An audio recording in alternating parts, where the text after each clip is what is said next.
Hey folks, DRIVESHAFTDREW here. How y'all doing today? Anyways, today I got a little bit of a project on my hands, and I figured I might videotape a bit of it for you.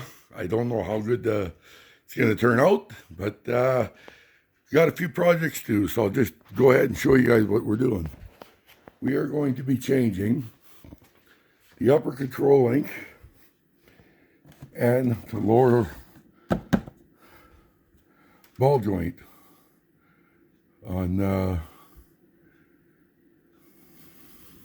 not ball joint, Tierod end. I hope that's not a ball joint. Oh, Jesus. It's supposed to be a Tierod end. Got to check now.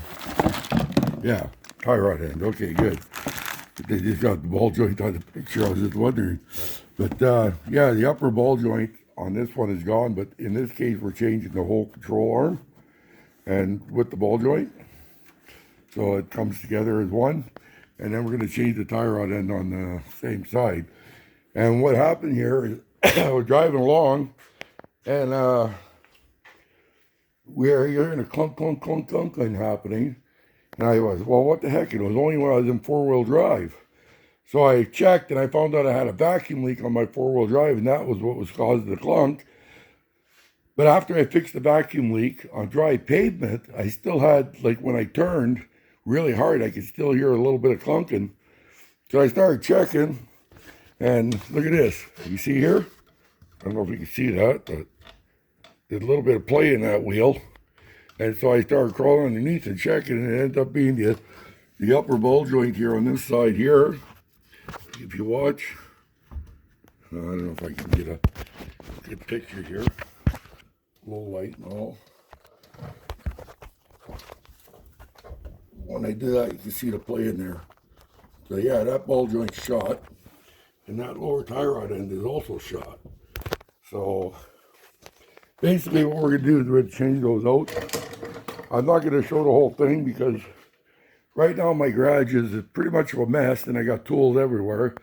So I got to find tools as I go and stuff, so it'll be cut off and cut on and cut off and cut on, stuff like that. But I'm going to start with the simple stuff, with taking off the tire and stuff like that. I'm not going to bother videotaping that part of it, but I'll videotape what I can for you guys. So it's a pretty simple job, really. I just pulled off the tire, 5 bolts. Put the tire there, got my jack stand, I got wheel locks on the other side. But I mean, when you really think of it, it's a pretty simple job. There's one bolt that goes here. And if you lift that up, you can see right there, there's a bolt through there, and this whole upper part comes off. Basically, to separate these, just use the fork, put the fork in there, give it a whack, that'll pop apart. Or you can just take a hammer, basically once you get it loosened, just give it a couple of whacks there, and that'll loosen it up as well, whichever way. But anyways, so that's a pretty simple job. But I mean, you can take off all these little clips here and pull the plastic so it's out of your way, which I'm going to do. So I'm going to pull off those 5 clips, take that plastic down. I'll be able to access a little bit better. And the Tierod on them changes is right here. So that's very simple too as well. I mean, it's right up front. You just want to mark your nut so you don't lose position of it. And make sure that the new Tierod end is the same length as the old one. Difference is the new one will be greasable, and this ball joint also will be greasable when I'm done. So for now, I'm going to find some tools and take her apart, and then we'll go step by step as we do that, guys. Okay, guys, so just so you know where I'm at, I took out this one lag bolt here that holds it to the ball joint. That was a 15 millimeter. Popped right off, threw the pickle fork into it, give it a little whack, and she popped apart. On the back here, this uses like a 21 or 22, hang on. I can't remember what size it is now. 21 mil, 21 mil socket bolt on this side. So that just, I got that off, took off same on this side, 21 mil. And then basically it's just a matter of pulling out the 2 bolts here. And the shim is the important thing. You got to make sure it goes back on the same way. And you can't really miss if you look at it. That part goes to the top. So you got your washer and your shim on the one side. Okay, and on the other side,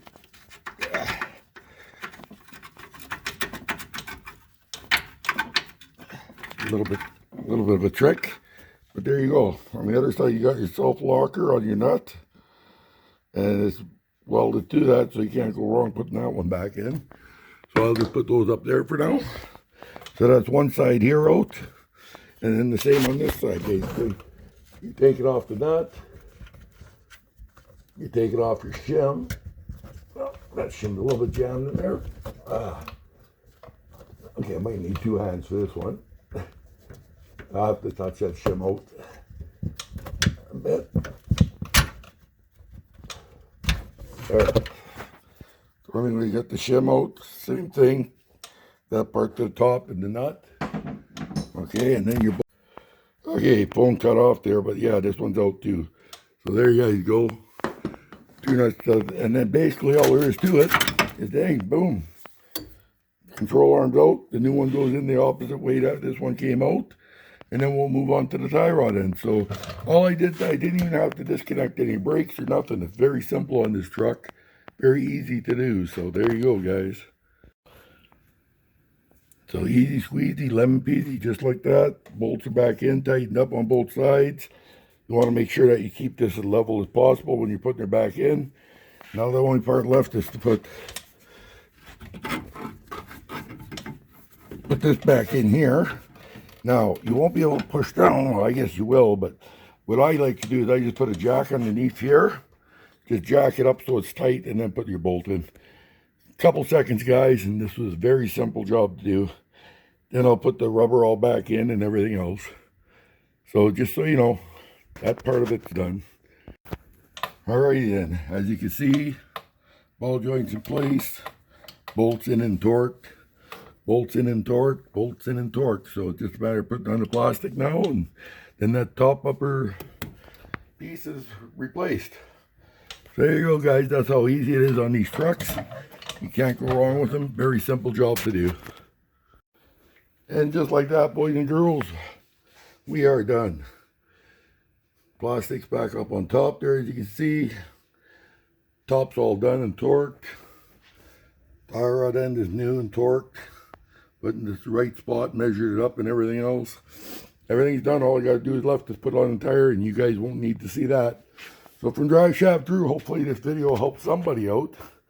And if not, oh well, we did what we can. Talk to you later. Bye.